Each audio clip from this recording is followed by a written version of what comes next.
Bossing, ito yung issue niya kung bakit siya nagkakaroon ng problema. Ito, nagkaroon na ng, ilapit mo Jen, dito. Nagkaroon na to ng napudpud yung pinakang ngipin niya. At the same time, pati rin yung thread nyo may problema na. Tapos ito, halos napudpud na rin, ayan, nagasgas na siya. So ito, pag dito winelding at dito inayos, iikot lang to, ayan, naikot lang siya. Dapat supposed to be kasama siya sa pag-ikot. Kailangan nakaganyan lang siya. Ngayon, pag sinalpak natin to, at saka ito, mangyayari niyan, ayan iikot lang siya. Dapat yan kasama siya sa pag-ikot. Kaya siya napudpud yung dati niyang nakakabit dyan. So ngayon gagawin namin, i-retread namin ito. Ito, i-retread, ito, weldingan dyan, tapos i-grind ng konti-konti para lang maibalik siya sa dating ngipin. Yun lang ang gagawin namin dito, bossing.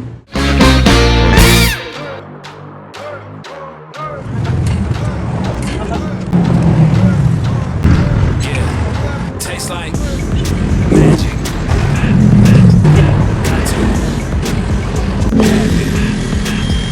Tastes like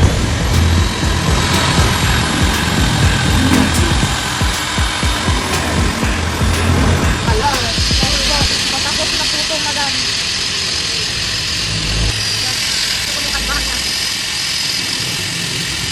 Update po, bossing ha. Malapit na pong matapos, bossing oh. Nakatrend na po siya. Tinatapos na lang po. Makikita niyo po kaibahan mamaya. Yan, bossing, nire-retread na po namin. Yan po yung purpose kanina. Kung bakit winelding. Para may kabit ng bagong tornilyo. Pero okay na yung halos. Okay na po. Sige, mamaya na ulit. Yun. Diba? Okay na to, na-retread na namin.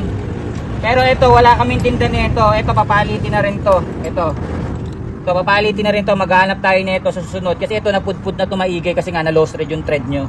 So, from the meantime, kakabit muna natin to para lang magamit. Pero dapat to ibalik nyo. Hanap tayo nitong ganito. Ito. Pinaka-special washer niya. May ngipin din yan. So, hindi namin to kayang repairin kasi it's too small. It's hard to repair. It's much better to buy a new one. Do you understand, Jen? Okay na po. Ito, Jay, linisin mo na to. Jay, okay na yan, Jay. Okay na po, madam.